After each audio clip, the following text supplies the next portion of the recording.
All right, so here we are Friday night, just having our meeting, and I've been asking for some help and some advice. And um, now that we got the recording on, Callan, you said some profound things. I'd like to hear it again. Well, I think it needs a little bit of context. Where were you at? Well, I'm trying to move myself forward, and I just can't. I've got somebody who keeps paying me money, and I feel like every time I try and make a move, I'm slowed down or stopped or stalled for any number of reasons, and it's just not making sense to me. I feel like either I need to take some action or I need to tell this person, listen, like we need to move forward. And it's just not, how do I explain this? Well, let's unpack that real quick, though. Okay. Right? You need you feel like there needs to be some action taken. Why do you feel like that action needs to be taken? Because I'm getting paid and told that work needs to be done, but then told not to do that work yet. Just hold on, we'll have a meeting. And Okay. then the meeting is scheduled, and then the meeting is pushed back, not by me, but by the other party. But then they continue to pay you. Yes. And then happens again and Yeah. again. And I have multiple opportunities to create advertising campaigns, to explore other options with the same person. But if I move in this other direction and I start generating revenue, will I still have time and the ability to work with the, like, hey, here's a whole bunch of money and a bunch of opportunities, but I've made a promise to a person that is vague. It feels vague, and that makes me uncomfortable. Okay. And it makes sense to feel a little bit uncomfortable with the unknown, right? That's like the biggest fear ever of humankind is literally the fear of the unknown.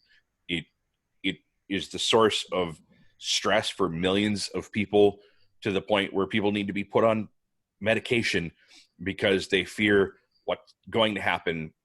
Your mind creates its own narrative when it doesn't have something, because it's the narrative that you create is something to be less fearful of than actually not knowing.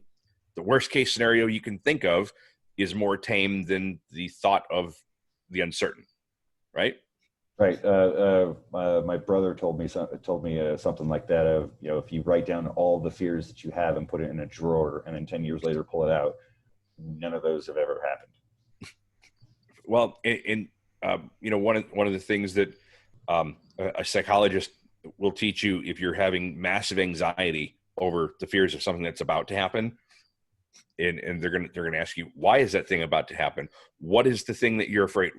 Take me through that series of events that leads to this.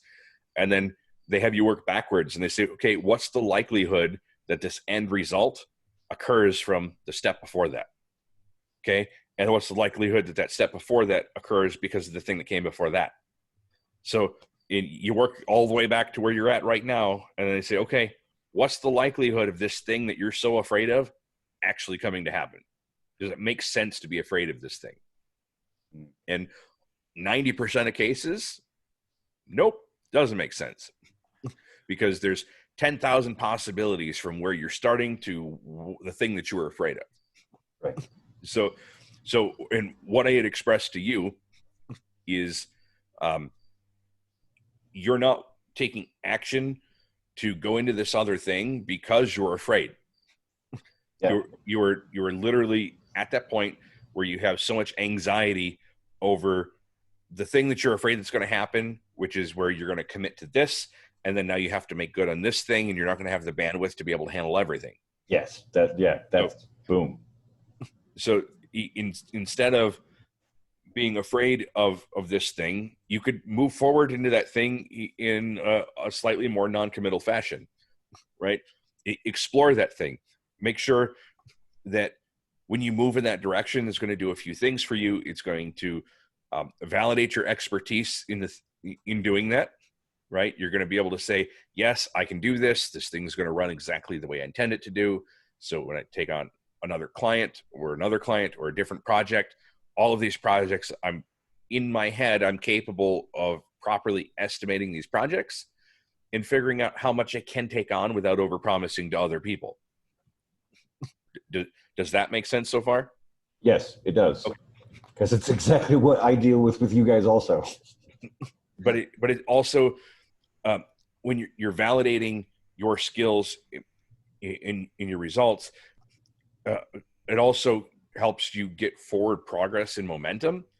And that's the biggest thing, right? Momentum in business is every bit like physical momentum in actual things, right? Like physics, Newton's law. An object in motion is going to stay at motion unless it's acted on by an equal and opposite force. Object at rest stays at rest. Well, right now you're at rest because you're refusing to take action because of the fear. So taking these small steps to start taking action make it inherently easier to take the next step. Literally the hardest step of any journey that you're going to take, any obstacle that you're trying to overcome, is the very first step to try to overcome that obstacle, because you have to get the momentum. Once you have the momentum, once you're doing well, you take on this client and this client and this client and this client. You start picking up more clients. Now other people want to work with you because you have other clients and they're doing well.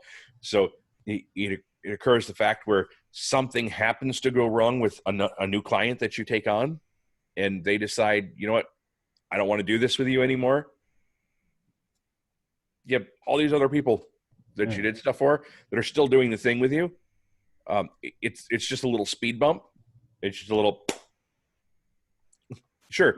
It sucks. It affects you, a little bit, and there's always that shot to the ego of like, well, that didn't work how I wanted it to. In the self narrative is really easy to go, okay, I guess I'm just not good enough to have taken this project. But really, that's not true, because look at all of these other people that you've helped, all of these other things that you've done. You've been doing this for a while. How many other people have there been that you've successfully helped do this thing? Quite a few. Okay. So instead of sitting there in self-doubt, do something. Like you were saying earlier, take the step, take action. You were saying you're stalling. Go make some campaigns. Like, because the meeting was moved to Tuesday. It's Friday here.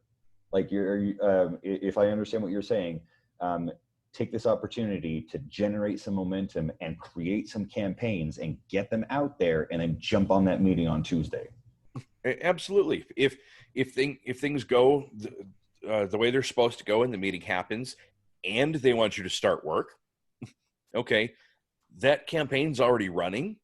It's doing its thing, right? So you've got some time to sit on while that brings you data, and very little adjustments are going to need to be made, at least initially, especially this early. So you've got the time to do all of the front end loading work of setting up the new campaign and all of the new stuff that you need to do. And then if you need to, when there's other things to be done in this other opportunity, once you're being paid for the full gamut, right? You're saying, all right, we're ready. We want you to start doing this work. Here's what you would typically earn for doing that full amount of work. You can pull back that other campaign. Yeah. Right? You can, if you need to, you can shut it off. But if it's doing well, you don't ever want to shut it off. Yeah. But if it's doing well, you don't need to mess with it. So it doesn't need to be shut off. It just needs to sit there and be left alone. And you just need to check in on it every once in a while, like having a cactus. Yeah. Right? Well, that's going to be a cactus. You make sure it doesn't freeze, and you make sure that once a month it's got a little bit of water dumped in it so that it has something to live on. And then you just go about ignoring the shit out of it like it never existed, except when it's time to dust around the thing and you smash your hand off of it. Yeah. And then you curse the fact that it's there, but yet you're still happy it's there because you like to look at it and it's pretty. So so really it amounts to stop stalling, freaking do something, just take those steps. And that's my general advice for everything. Yeah. You're stuck in your business. And I catch myself doing it. There's some days I'll sit and I'll be like, man, I haven't had any leads. I haven't had any conversations with potential clients recently. What is going on? And then I take myself back and I start looking and I go to my tracking sheets and I say, okay, how many outbound pieces of marketing have I put out this month? Oh, nowhere near as much as I should. That's 90% of the time. That's almost always the problem, is I haven't taken the action that I needed to because something happened that stopped my momentum and I didn't take the steps to start that momentum again. And I'm on doing this other thing that seems like it's important and like it's going to give me some traction, and sure, it's a great direction to go in, but really I should be taking those steps to outbound marketing and then move over to this thing while this machine is running. Yeah. Then I move over to this thing, and then I try to add some fuel to the machine, or I try to start up a new machine, depending on what I happen to be doing. If I'm setting up a whole campaign, a whole outreach thing with new funnels, new offers, new ads, new everything, this stuff needs to run before that can happen. And I do the same thing with my client work, right? All of my existing clients, all of the work that needs to be done in the recent future, or near future, I guess. Recent doesn't make sense. Right. In the near future, that all gets done and taken out of the way, because I know that machine's good to run for another week without me doing a whole lot to it other than kind of monitoring. Right? I'm not gonna do massive tweaks to funnel copy. I'm not gonna do massive changes to the ad sets or to the ad copy, because I need to collect data on the new changes so that it's significant, so I know what direction to actually go in. So I do that. And then if I have a new client that needs a campaign launched, then I launch that campaign, because I can dedicate my focus and my bandwidth to that. And then once that's launched, the workload is reduced. It just uses a whole different skill set that's even more optimized than the initial. And that goes into this load over here that then gets done in sweeps and waves, so that I can maintain focus on the thing that generates the revenue. Because you can go the other way on that too. Why would you prospect for and onboard tons of new clients, overload yourself with front end work, and then ignore the people that have already paid you to do the work in order to onload these new people that are giving you new money? Yeah. That doesn't make sense for your business. No. This is very helpful, because what I'm realizing is that when I don't know when it happened, but my brain 180'd on momentum. Like when you were saying this and that and this and that, and I'm letting it hang in my brain, and everything you're saying, my brain's like, that's more work, that's more work, that's more work, that's more work. And you're saying momentum, and my brain's like, what's no. So I'm experiencing the dissonance as you're saying. I'm like, that's the problem right there. I'm not looking at this as momentum. I'm looking at this as, this is going to take this time, this is going to take this time, this is going to take this time, and I only have this much time. Holy crap, what am I going to do? That's what I needed. That this is the, like you said, you're stalling. You're looking at it the wrong way. It's not slowing you down. This is the momentum to get you moving. Right. You need to take those steps in order to take action. And you've done this before, so you know what that machine looks like when it's running at full clip. Yeah. Right. But when was the last time you started the machine? Oh, right. The machine's was running for a while, right? Yeah. And the machine turned off, and the machine's been off for a little while. Yeah. So it's like, if you compare it to getting ready to go mow a lawn, you can't mow the lawn without the lawnmower being started. Right. It takes way more work to start the lawnmower when it's been sitting for a while, right? Then you end up, you got to prime it, and you yank on the cord 10,000 times. You swear at it, kick it a few times, go, why isn't this thing started yet? You tip it over, you check stuff, you pull up filters, change plugs, and finally it fires to life. Dude, you're like, all right, the last 6 months, dude. All right, now I'm ready to do some work, right? But then even at that, right, you go, and it, depending on the size of your lawn, like my lawn, it takes me 2 hours to cut on a rider. It may have taken me 3 hours to start the damn thing because it was 2 or 3 weeks in between the time I had to be able to mow the lawn. So it took me 3 hours to start it. It took me 2 hours to actually do the work, and then it sits. But I know if I only let it sit 2 or 3 days, and then I mow the lawn again when I should be mowing the lawn, that fucker starts right up. Sorry, I just dropped it again. No.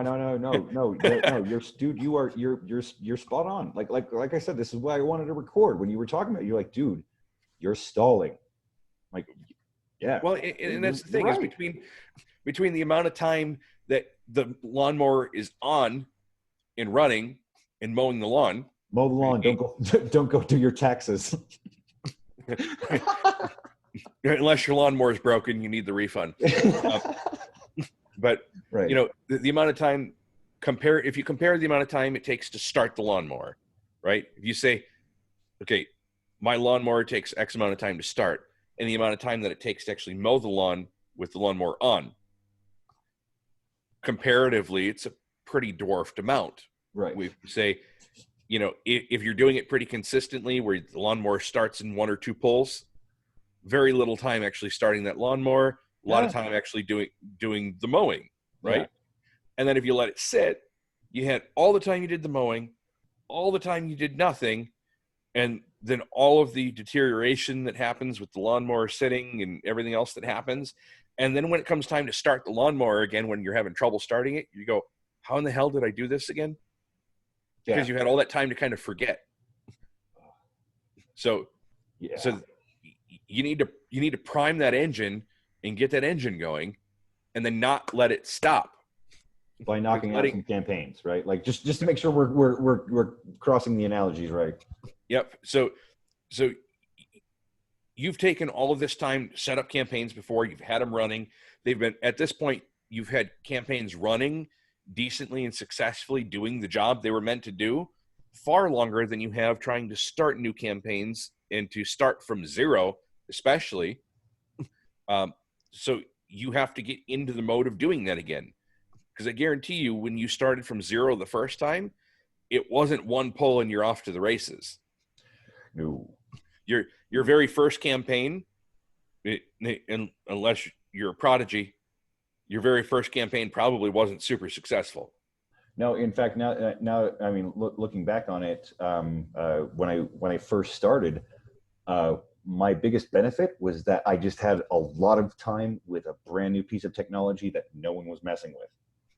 And then, like you said, I didn't turn on the lawnmower again.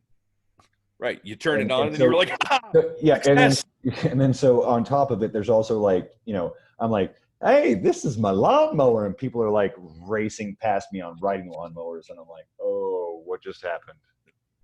It's like when you have a car that's having difficulty starting, but you need to transport it somewhere. So you take forever to start it. You finally get it going and you start driving it somewhere and you're like, shit, I need gas. So you stop for gas and you're like, I'm not falling for that. I am not shutting it off. We are going to fill the car with it running. And then you do so successfully, hopefully, without burning down the gas station. And then you take off and you go to your destination. Now, that may or may not have actually happened to me several times. But it's just one of those things. You do everything in your power not to shut off the car, not to have to let the lawnmower sit, because bad things happen when you do. You remember how much work it was to get it started, right? Because otherwise, why wouldn't you just shut off the car at the gas station? Yeah, why wouldn't you? But no, it was a pain. It was a pain in your ass to start it. Yeah. It is like, why won't I start it? My only response is, but I mean, so really the question is now, knowing what to do to start it and what the effect of is when it's running,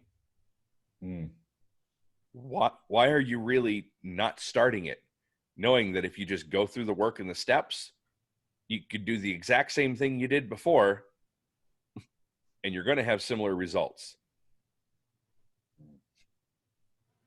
When my lawnmower doesn't start, I take the air filter out and I spray the starting fluid into the carburetor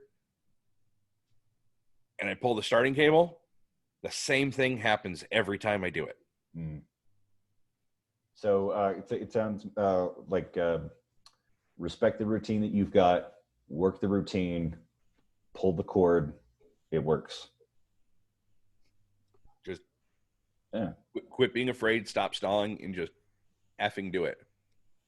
All right. So I wanted to ask you a question, Zane. Yeah, I don't mind.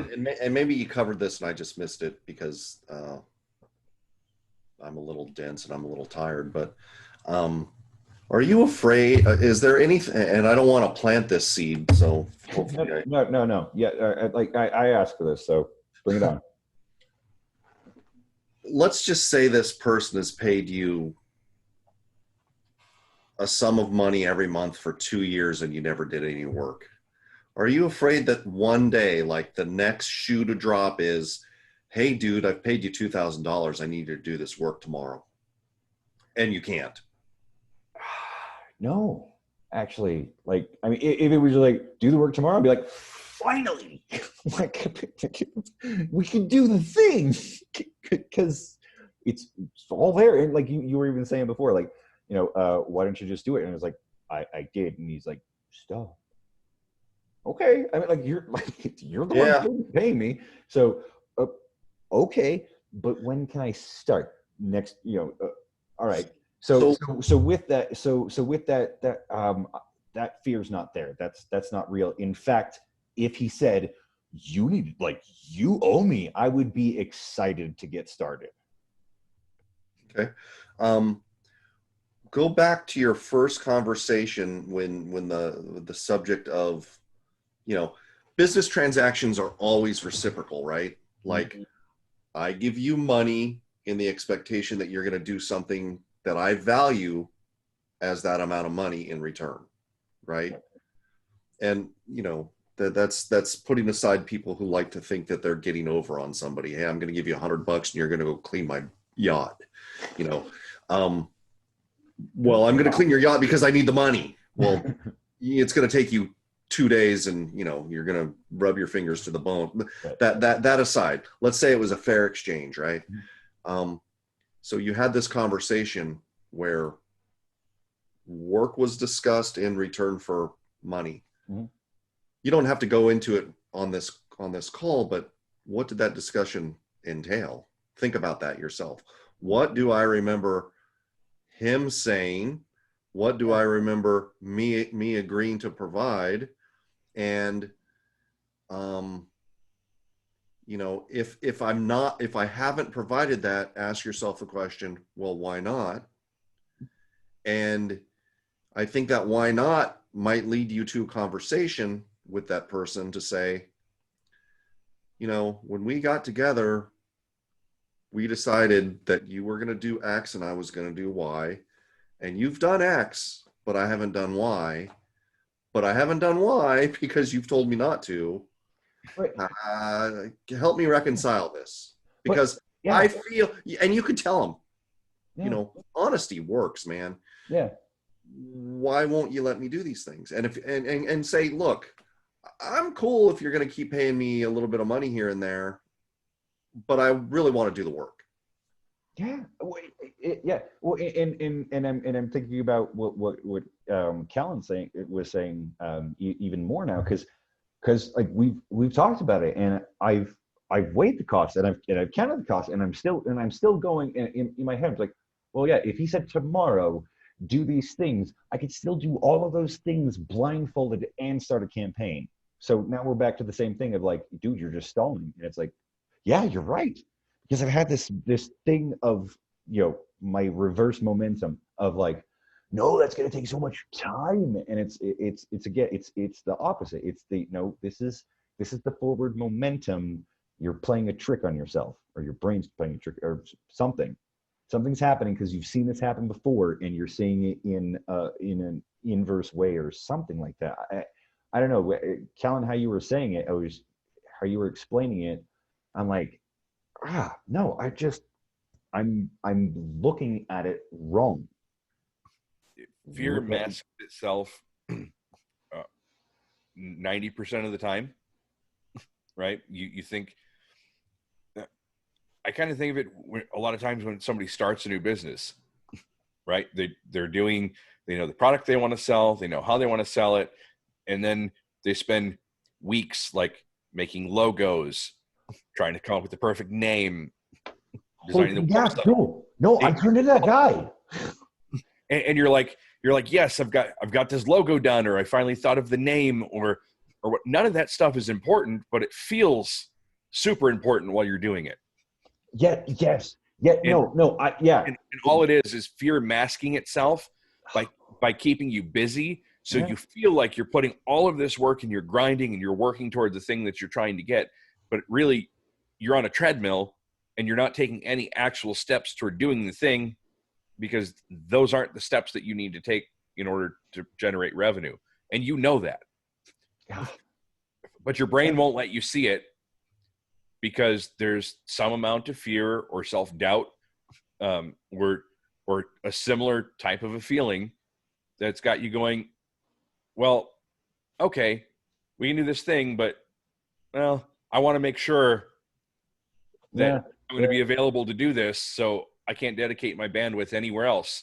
So here I'm going to sit on this treadmill until he finally says, okay, release the hounds. I think I'm going to be the biggest person rewatching this thing. I've been there. I'm sure, Bill, I'm sure you've probably been there before. Oh yeah. Zane, you're there right now. And unfortunately, it's super hard to be introspective enough to wake up and go, shit, I'm fucking scared. And that's the reason I'm not actually doing the thing. And I'm doing this and this and this because it procrastinates me having to do the thing I'm afraid of doing. And you fix it by just doing the fucking thing. Mm-hmm. Now we're going to need to put a disclaimer on this episode. hey, I said, Callan, you delivered some tough love. I would like to record said tough love. So, disclaimer, I think, like, you know what? You've only said it a handful of times. I think it's okay. You're still. So I'm improving. In my mind, you're in, like, PG-13 zone still. I think my wife would consider that an improvement.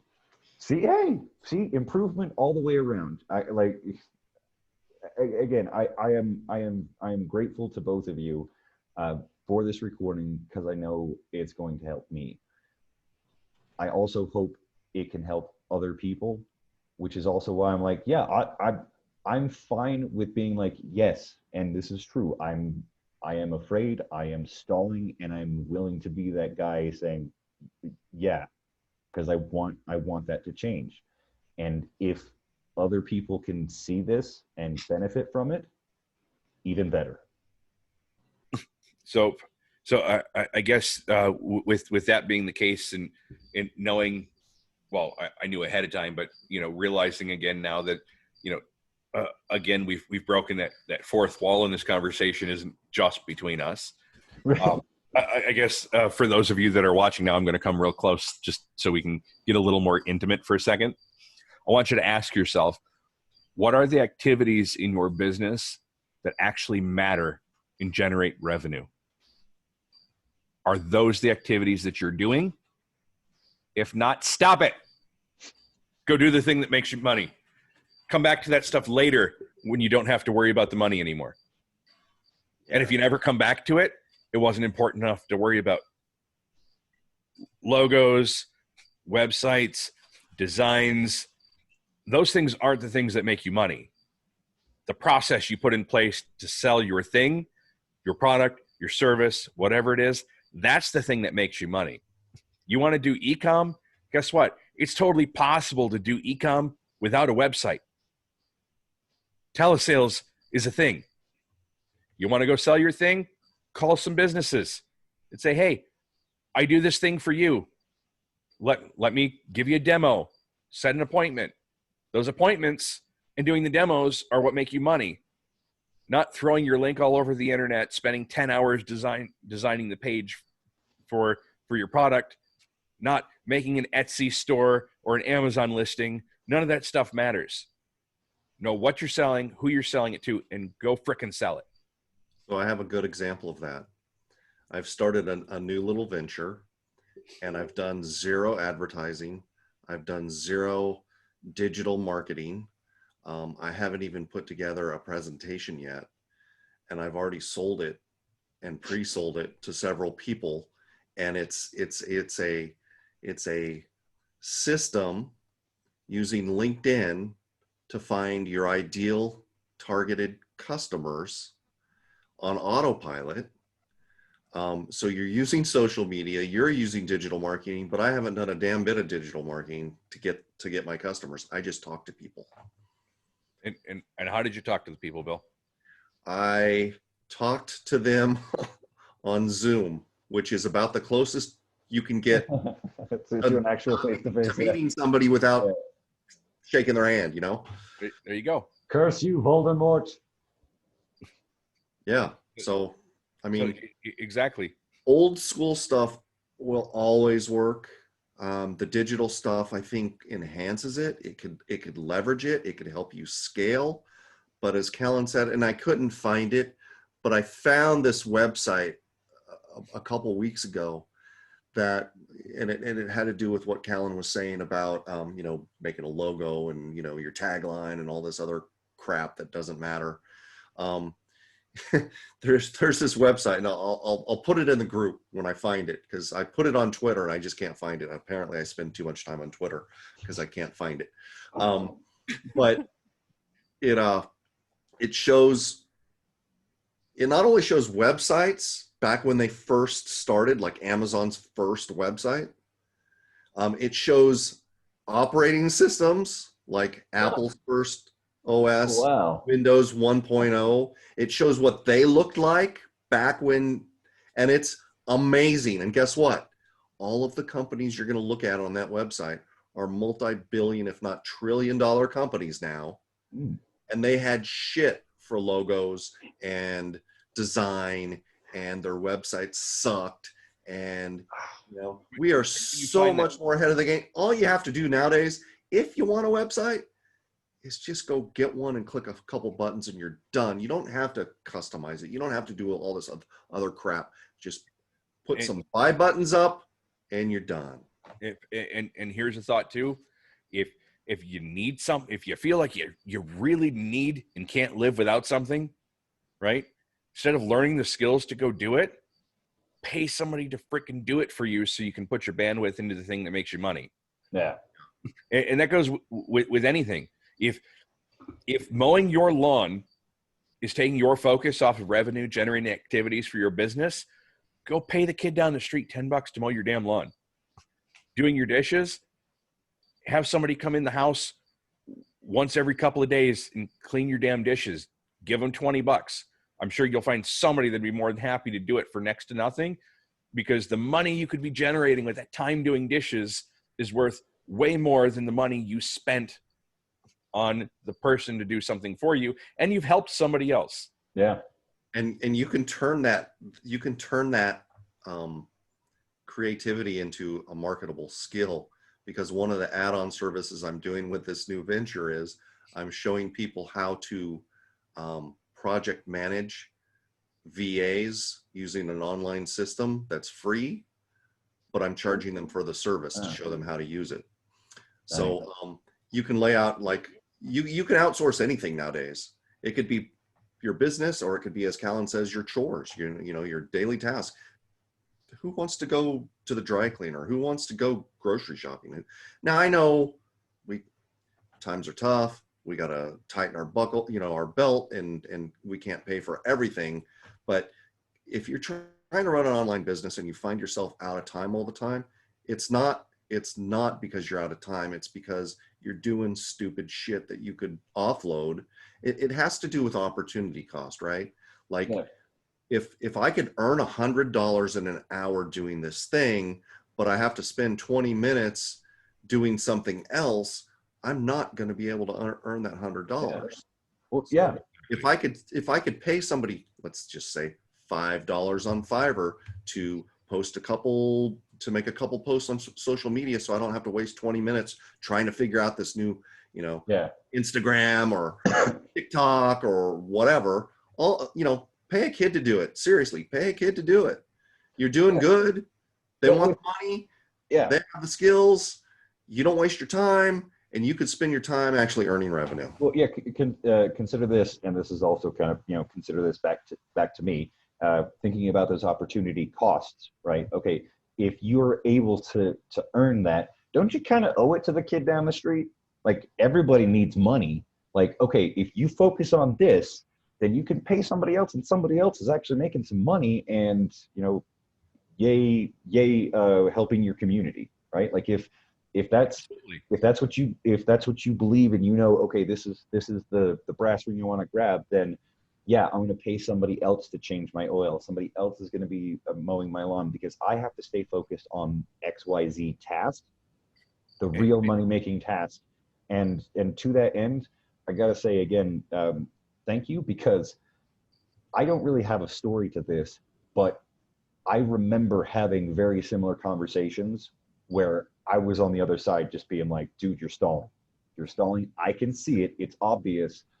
But it was so easy to see because I already had so much momentum. You were just going along like, yeah, I can see you're stalling over there. But I mean, not saying that was you, Kellen, because again, I asked for it, but at the same time, I've been in this exact conversation on the other side, and it's bizarre being on the 180. But I'm so grateful to have this perspective. And it's because you can't. You have to be really diligent about introspectiveness in order to actually see it in yourself, right? Without seeing the hard data, you're just like, yep, I'm grinding my ass away, and I'm just not getting anywhere, and I don't know why. Yeah. So, pro tip: use a tracking sheet. Go down, log every activity you do, and how long it takes you to do, which is going to take you, a few extra minutes. Do that for a week, and at the end of the week, set aside an hour to look over all of that and look at that activities and ask yourself the question: is this making me money? And I'm talking about anything: your sleep, your chores, you name it. And by the way, when you hire that kid down the street and you pay him to mow your lawn, encourage him to start mowing other lawns and turn it into a business and get him set up or her set up on the right foot. Yeah. So he doesn't have to go through those struggles that you're trying to go through. They can learn that early while they're still living with mom and dad. Yeah. And they know that action leads to money, and they don't have to learn that when trying to go up with food or rent is on the line. Yeah, for sure. You've done more than just a little bit of good.